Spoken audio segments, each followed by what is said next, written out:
pakaian yang digunakan dan juga perlengkapan yang harus kalian bawa. Khususnya untuk baju itu ya kita biasanya menggunakan kemeja berkerah, pastinya ya harus berkerah, harus menggunakan sepatu dan jangan menggunakan sendal. Tanda pengenal, tentunya jangan lupa pakai masker, ini paling wajib karena kalian tidak akan diizinkan masuk ke ruang ujian karena ini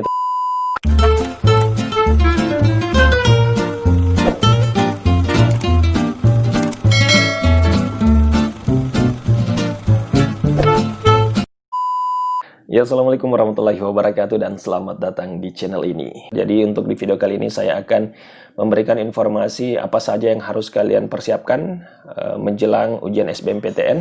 Nah, salah satunya mungkin pakaian yang digunakan dan juga perlengkapan yang harus kalian bawa. Nah, banyak sekali informasi yang beredar di luar sana terkait dengan pakaian-pakaian yang kalian gunakan. Terus, apa-apa yang harus dibawa pada saat ujian nanti. Nah, untuk meluruskan informasi ini, ini saya akan membagikan informasi tentunya yang saya dapatkan dari website resmi panitia pelaksana tentunya, ujian SBMPTN 2020, dan semoga ini bisa memberikan informasi yang melegakan untuk adik-adik semua. Baik. Terkait dengan pakaian yang harus kalian gunakan pada saat ujian SBMPTN nanti. Nah, tentunya secara umum kalian harus menggunakan pakaian yang rapi. Nah, biasanya kalau kita ingin mengikuti sebuah ujian atau sebuah seleksi yang berskala besar seperti SBMPTN ini, skalanya nasional begitu ya. Nah, biasanya itu kita menggunakan pakaian hitam putih. Artinya atasnya putih, bawahnya hitam. Nah, pakaiannya itu khususnya untuk baju itu ya kita biasanya menggunakan kemeja berkerah, pastinya ya harus berkerah, terus lengan panjang. Nah, terus untuk bawahnya itu adalah celana kain berwarna gelap. Nah, biasanya kita menggunakan celana hitam. Nah, terus untuk alas kakinya itu ya pastinya harus menggunakan sepatu dan jangan menggunakan sendal karena tentunya ini akan menyalahi aturan. Nah, kalau misalnya sepatunya itu sebenarnya bebas sih. Cuman kalau misalnya kalian memiliki sepatu pantofel begitu yang berwarna gelap ya itu lebih bagus. Artinya kalian bisa lebih sopan dan lebih formal begitu untuk mengikuti ujian yang akan kalian ikuti. Nah, terus untuk yang cewek itu sama. Biasanya seperti itu, pakaiannya putih, bawahannya hitam. Terus jilbabnya pun itu warnanya harus natural atau netral. Nah, biasanya sih pakai jilbab hitam atau jilbab putih. Artinya warnanya itu harus natural ya, jangan yang ngejreng seperti warna merah atau orange dan lain sebagainya. Itu tidak usah dipakai dulu pada saat ingin mengikuti ujian karena momennya tidak pas begitu ya. Terus juga untuk sepatunya jangan menggunakan high heels yang terlalu mencolok. Usahakan biasa-biasa saja. Usahakan pakai sepatu sekolah mungkin atau sepatu-sepatu yang mempunyai hak rendah saja. Artinya kalian jangan sampai terlalu mencolok pada saat ingin mengikuti ujian seleksi ini. Nah, terus untuk perlengkapan yang harus kalian bawa, tentunya kalian harus membawa kartu ujian kalian. Nah, ini jangan sampai lupa. Terus yang kedua, usahakan bawa tanda pengenal. Seperti kalau misalnya kalian sudah mempunyai KTP, silahkan bawa KTP-nya. Tapi kalau misalnya belum mempunyai KTP, silahkan bawa kartu pelajarnya atau bawa tanda pengenal yang lain. Karena biasanya panitia itu akan melakukan verifikasi data. Dicocokkan tuh antara data yang ada di kartu ujian kalian dengan kartu atau tanda pengenal kalian, biasanya dicocokkan seperti itu. Nah, terus juga jangan lupa untuk membawa fotokopi ijazah atau surat lulus. Ini cukup fotokopinya saja. Jadi jangan bawa aslinya ya, cukup fotokopinya saja karena biasanya ada pemeriksaan juga. Nah, ini jangan sampai nanti kalian tidak bawa terus tiba-tiba ada pemeriksaan. Nah, tentunya kalian harus kembali lagi tuh ke rumah untuk mengambil fotokopi ijazah kalian atau SKL kalian. Nah, tentunya ini kan cukup membuat kita keteteran juga ya. Jadi kalau bisa hindari ini, dan tentunya untuk jaga-jaga silahkan dibawa saja fotokopi ijazah ataupun SKL-nya. Terus tentunya jangan lupa pakai masker, ini paling wajib karena kalau misalnya kalian tidak pakai masker, kalian tidak akan diizinkan masuk ke ruang ujian karena ini tentunya salah satu protokol penekanan penyebaran COVID-19 yang akan diterapkan oleh panitia pelaksana. Ini wajib, jadi jangan sampai kalian lupa untuk memakai masker ya, seperti itu.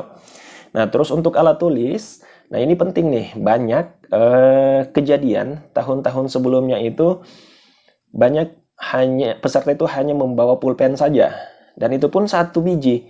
Nah, ini jangan sampai seperti itu. Usahakan kalian membawa pensil juga minimal 2, pulpen minimal 2. Bawa saja, karena itu tidak ada ruginya juga kalian membawa pulpen yang cukup banyak.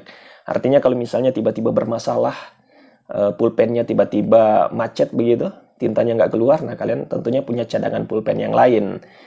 Nah, begitupun untuk pensil ya, kalau misalnya tiba-tiba patah, nah kalian kan mempunyai cadangan pensil yang lain.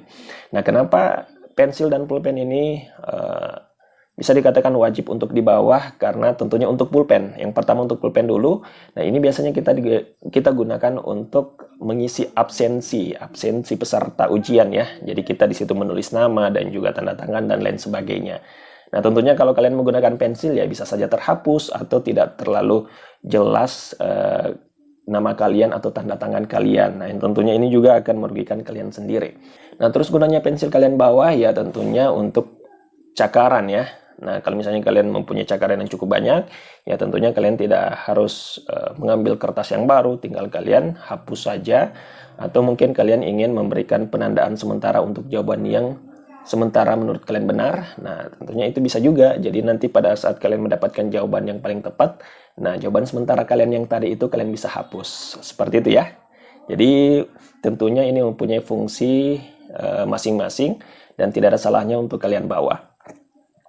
Nah, terus juga ini sedikit himbauan buat adik-adik. Nah, apalagi ini lokasi ujian yang baru kalian datangi. Jadi usahakan kalian melakukan survei terlebih dahulu.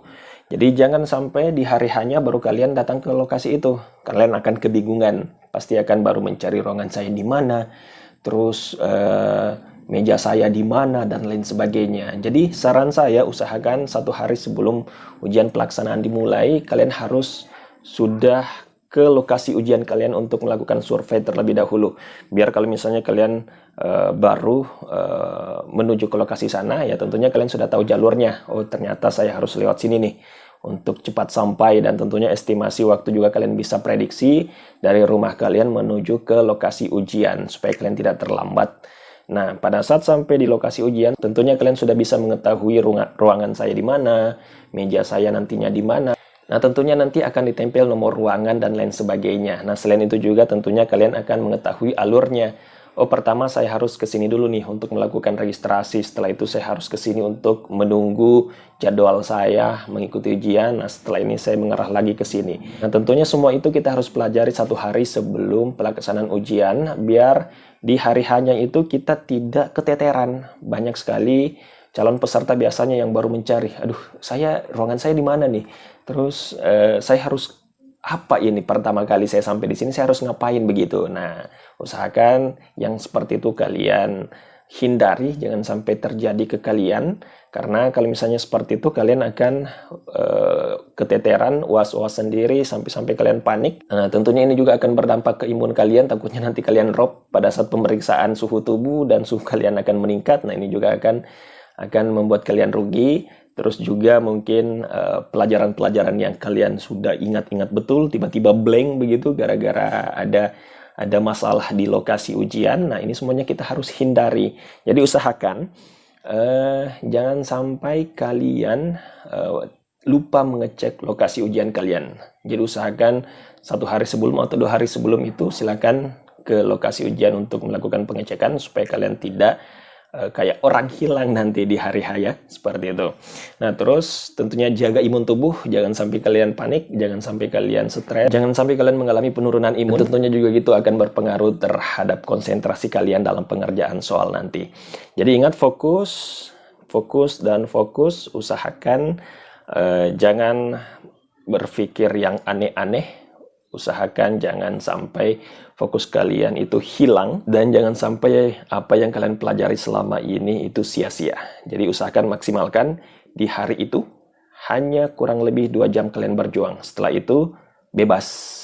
Tapi tentunya kalian harus menunggu hasilnya dulu. Apakah perjuangan kalian selama ini betul-betul mencapai sebuah keberhasilan yang luar biasa atau sia-sia. Nah, itu tentunya kalian sendiri yang tentukan. Maka dari itu usahakan fokus dan jangan memikirkan yang aneh-aneh pada saat ujian ya, biar kalian bisa tetap konsentrasi dalam pengerjaan soal. Oke baik, saya rasa itu yang bisa saya berikan ke adik-adik semua. Dan tentunya saya berharap semoga video ini dapat bermanfaat untuk kalian. Saran saya hanya itu tadi, banyak-banyak istirahat menjelang ujian. Jangan sampai kalian terlalu semangat belajar sampai kalian jatuh sakit misalnya. Nah itu juga sangat merugikan ya. Oke baik, terima kasih banyak adik-adik. Selamat berjuang, semoga kalian sukses dan bisa lulus di universitas impian kalian. Dan sampai ketemu di video selanjutnya. Oke baik, saya pamit undur diri. Assalamualaikum warahmatullahi wabarakatuh dan sampai jumpa.